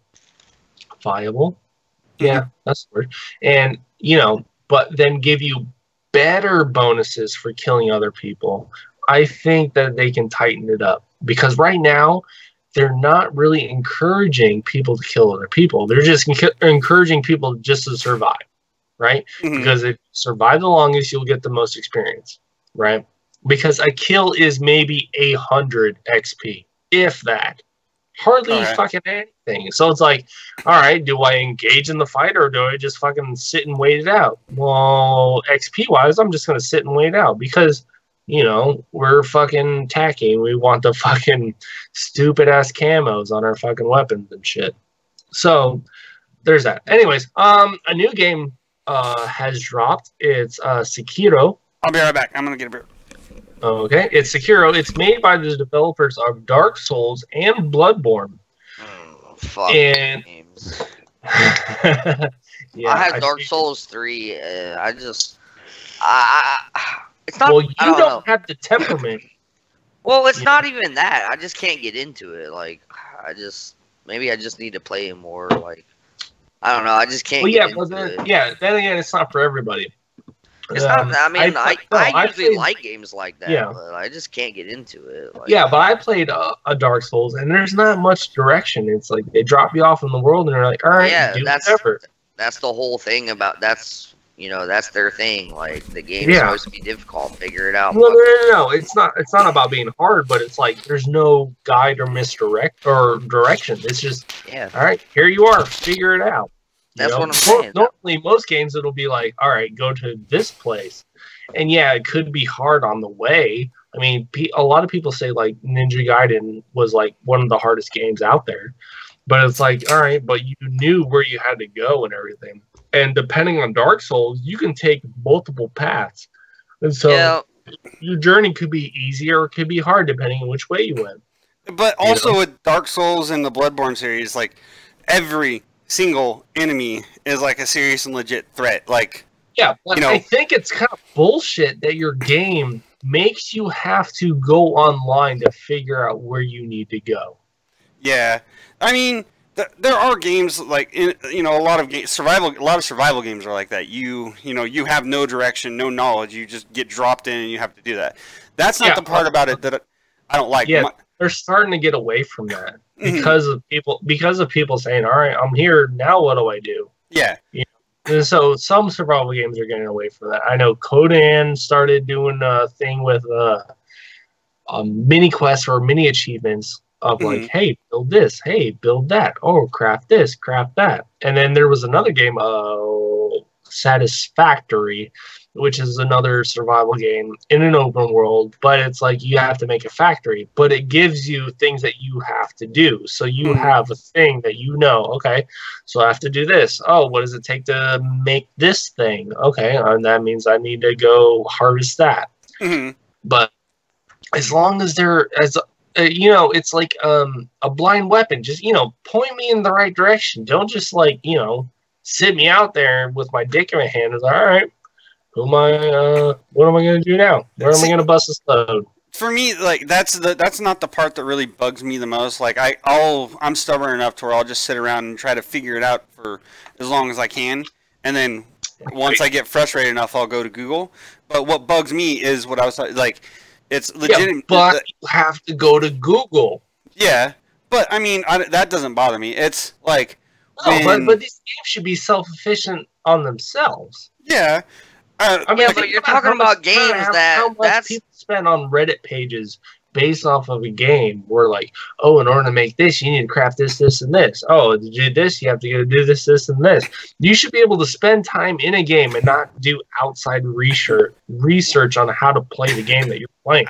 Don't ever play WoW then. I've gotten acclimated to that because I've played, like, WoW. I love survival WoW, and I love survival games, and they kind of acclimate you to the just getting dropped in and learning how to play. But what it was for me that just totally made me hate the Dark Souls, Bloodborne series is because literally, you're running around just random trash mugs. You run across a freaking rat in the middle of some grass, and it can legitimately kill you if you don't do everything correctly. Yeah. And if you run into 4 or 5 of them and you're fighting them, you are gonna die. And I'm just like, that's not my. I can't do that. Just. But does WoW have quests?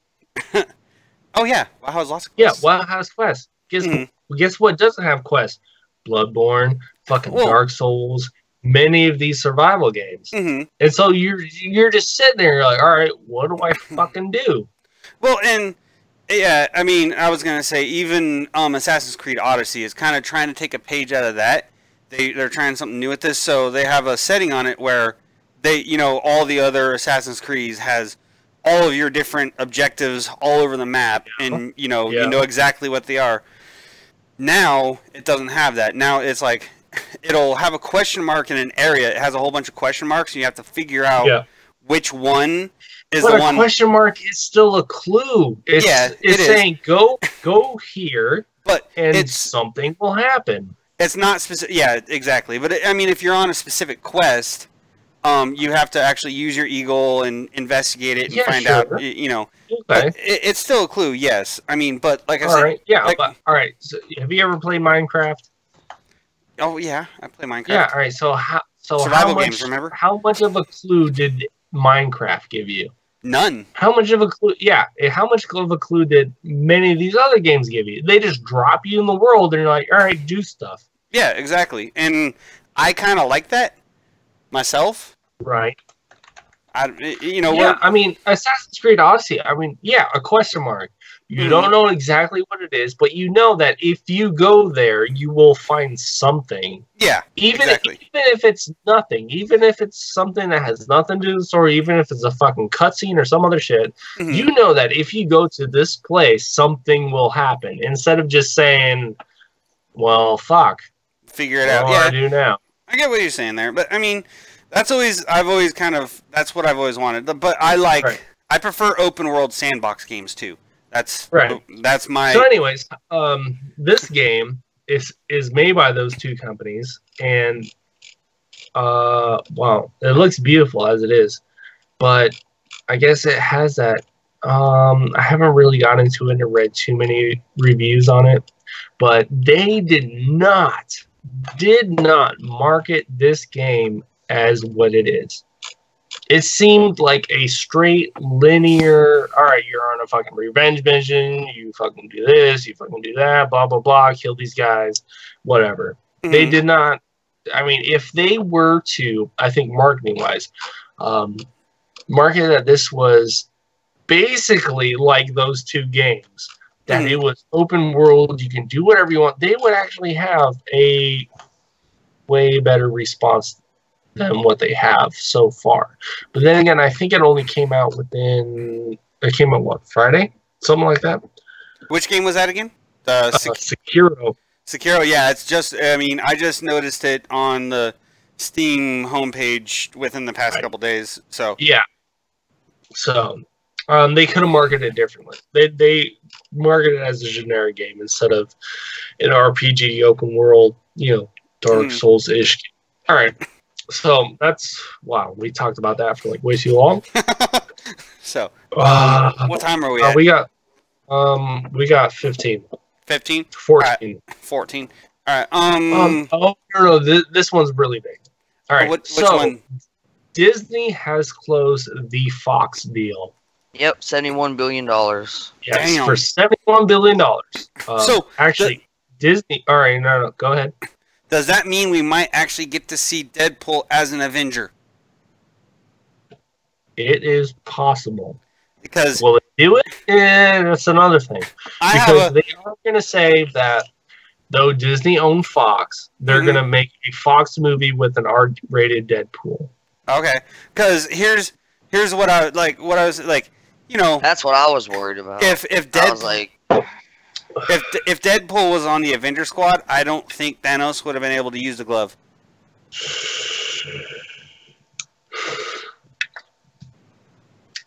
How and why? Because Deadpool's just the best superhero of them all. Really? That's your argument. Thanos would not have been able to use the glove because he's awesome. That's basically what you're saying. Yes. Oh, I can't snap my fingers. Too much awesome. Ugh, no, come on, man. He is and always has been my favorite superhero. So. Okay. Nobody's knocking it. Anyways, so I'm knocking it. Fuck it. It's basically Disney's trying to get their old properties back, but since they couldn't get their properties back, they just bought the whole fucking studio.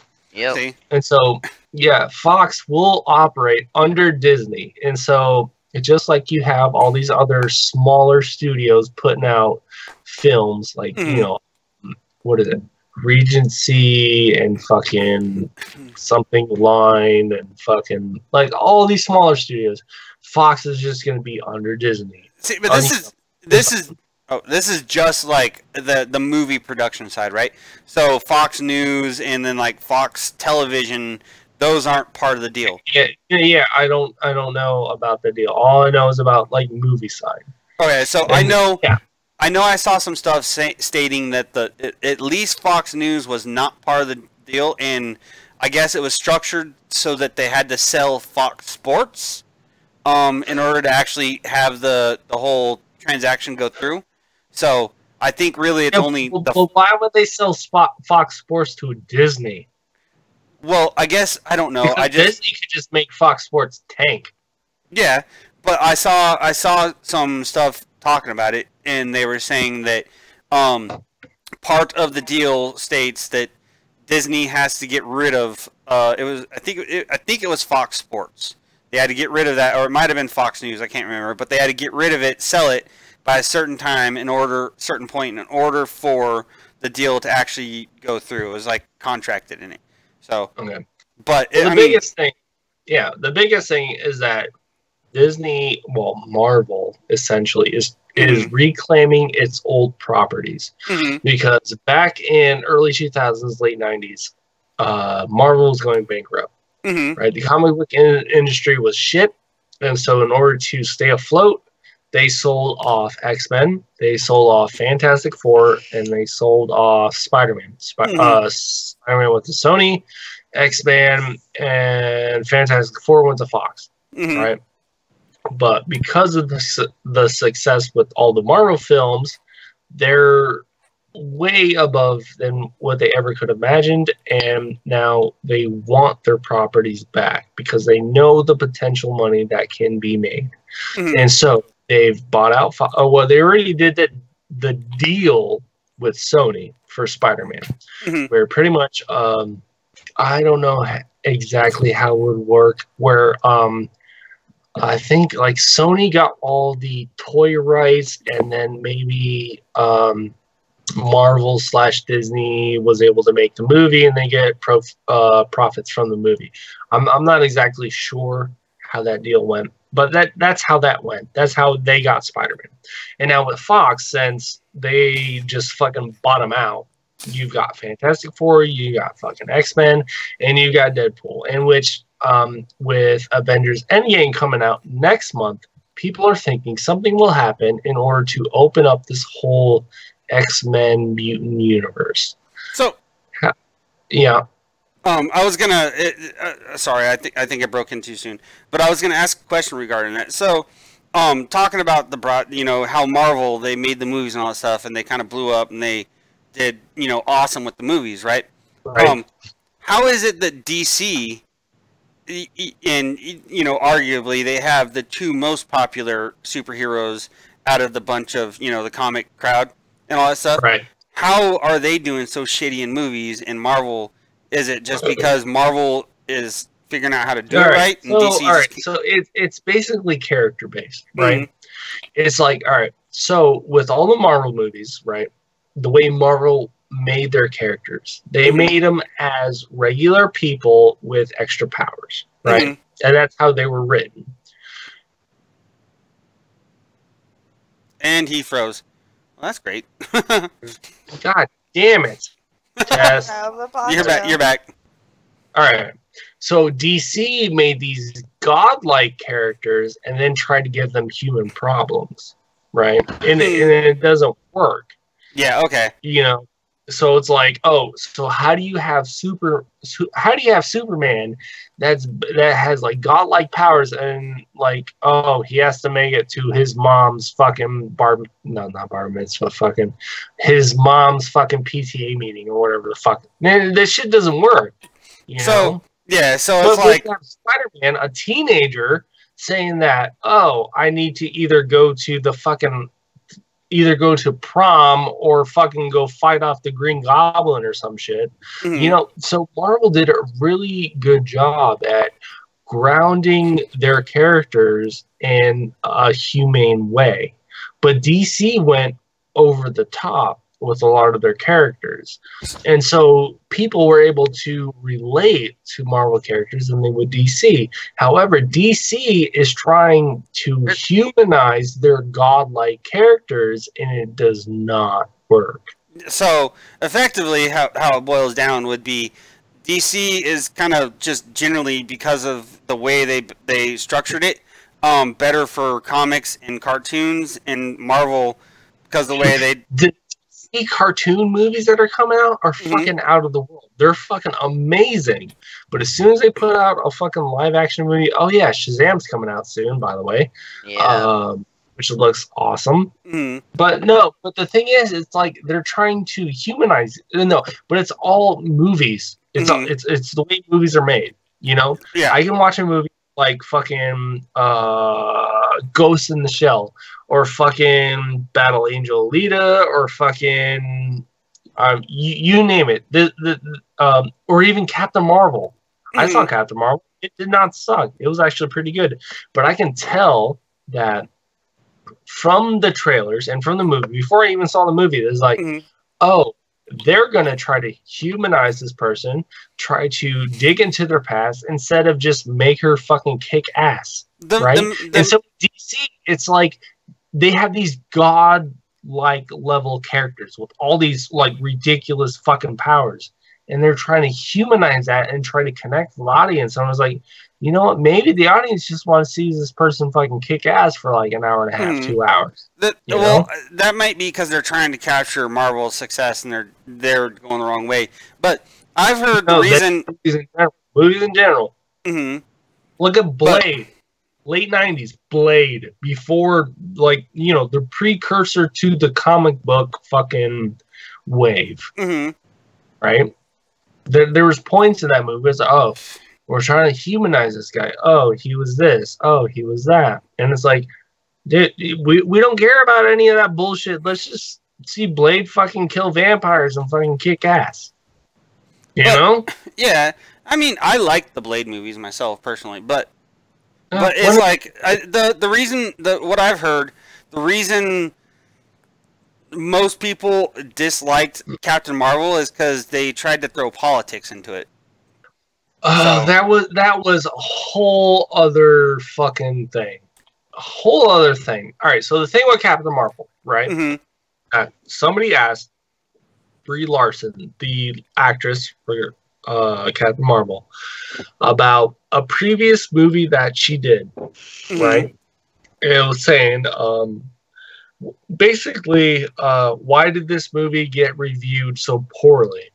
And out of context, it was, this movie wasn't written for this 40-something-year-old white guy. It was made for this 16, 14-year-old teenager of generic race or whatever. And so people took that context of, oh, it wasn't made for, it wasn't for a 40-something-year-old white guy, and they fucking ran with it and dug it into the fucking ground, not knowing the context of a movie reviewer saying that this movie is not, it's not for him. It's made for the teenagers, and people have different tastes, and different age groups have different tastes from other age groups. And so a 14 or a teenager is going to have different tastes of what they like compared to somebody that is older. Right? So they took it out of context and made it like, oh, she's a fucking racist and all this other bullshit. And it was like, that is not what was going on after, like, in the beginning. And because review sites like Rotten Tomatoes, where it's like, a movie's coming out, right? And on Rotten Tomatoes, you can leave a review for a movie that you have not seen yet, that is not even out, but you can leave a review and give it a negative review. That's why I never pay attention to that stuff. Right. And I saw the it was like Wolf of Wall Street, right? Like, I was looking at, oh, is it really as good as people say? And then I looked at critics were saying that it was great, and then user reviews were not so great. So I was like, all right, so what is it that people are saying? And what people are saying about the movie is like, oh, this guy's a fucking piece of shit. He fucking stole money from, like, all these people. And I was like, so what about the movie? Oh, wait. You haven't seen the movie? You're just giving it a bad score because of what it's based off of. And, I mean, there's going to be petty people out there like that everywhere. Yeah, but it's like, so it's like you're not giving a true score. It's only based off of what it is. You know? And, I mean, I get that. Like, yeah. I tend to try to get my reviews of movies off of people who have already actually watched them and can tell me a bit about the movie itself. Have actually seen the movie. Same thing like Venom. Venom. I was like, critics say, oh, it sucks because all these technical issues. And technically, you know, pacing, story, and all stuff. Yeah, it had issues, but all the fans were, they loved it. And then reading what the fans had said, and it was like, okay, if you don't know the lore about Venom, but actually like Venom as a character, I mean, this actually does it some justice. And I was like, okay, I can take that with a grain of salt. And Venom did not suck. So, anyways, it's about time. Yeah, Aaron's getting all pissed. He's like, the one fucking time. So, one last comment before we start signing out. I did also want to say, Bumblebee just came out on DVD, so as soon as Driston gets out the hospital and he comes home with us, we're going to be watching that. So, but it sounds like he just likes John Cena. No, he likes the Transformers. He's really partial to Bumblebee and Optimus Prime. He loves cars. He's a car dude. So, but yeah. So either way, with that, thank you all so much for watching. We are at 1700 somewhere. I didn't do the plugs. I've been forgetting to do that the past couple weeks. Make sure you check out Warrior Point. Make sure you check out BB Nation VRS on Facebook. Make sure you check out all the other shows. We got The Bar. We've got WO Nation, Bear News, and W Warrior Wallet. Radio. Oh, W Radio, not WO Nation. Yeah, W Radio, Bear News, Warrior Wallet. What else we got? The FemVets, and now, I'm totally going blank. ThreatCon 5. Yeah, go check them out. Go give them some love. Thank you for watching. We love y'all faces. We love the support. Go ahead, check me out on social media. Train Fighters are at 1700 somewhere on all forms of social media. And just check me out on Facebook, Athen Daily. And yeah, so I'm Athen. You can find me on my page, Wikipedia. I still haven't really downloaded anything on there. I should. I'll at least share recipes. Once Tristan gets back from the hospital and is better, I will be doing so. Or you can find me. You gotta make him that pizza meatloaf recipe I got. I'm sure he'll love that. Making a key lime pie recipe as well. That's pretty good. Yes, I'm gonna have to make several different recipes. And then you can find me on my main page, Desiree Nunn. Nunn. If you can't find me, you can find me on Athens page. Plus, we got that sous vide, so that's gonna make some good food too. Yep. What, isn't sous vide just vacuum boiled food? Not boiled, but I mean close. Kind of, sorta. The water remains at a specific temp, and it just cooks for a prolonged period at a very specific set temperature, which allows it where you can cook stuff. So basically, water boiled food in a bag. I mean, no, but yes. No, but yes. Okay. So I'm sorry, Des. Is there anything else you got? No, just that. I put on my place, so go right ahead. I'm Don. You can find me at Screaming Hanya. That's with 2 N's on just about every piece of social media that's out there. I don't have Tinder, so sorry. But also, it's Screaming Hanya at Instagram. That's also Twitter. That's also YouTube and Xbox. And I think that's about it. The main ones. So find me there. Give me a follow. I'll follow you back. Or just hit me up whenever. And, I'll give you that common courtesy. Next. Josh? Yeah, I'm Josh. That's it. All right, sleep. Connor? I am Connor, but you can probably find me on Discord like I normally do. And that is Neutral Ford 3670 if you want to find me, or Neutral Ford 1188 hashtag 3670 if you want to find me on Discord. That's normally where I am. Desiree tells me we should get Testy Teat for dinner. It was tasty, and I misspelt it. Oh well. We're doing this? No, it was a joke. I was just making jokes. Sorry. Connor, are you? More Testy Treat. Yeah, he's good. So, yeah, good. Take us out. All right. Thank y'all for watching. We love y'all faces. Come back next time, same place. It is and has been at 1700 summer. Yeah. That's us signing out. Have a wonderful weekend, wonderful week, and we'll catch you here. I'm always so awkward with that sign out.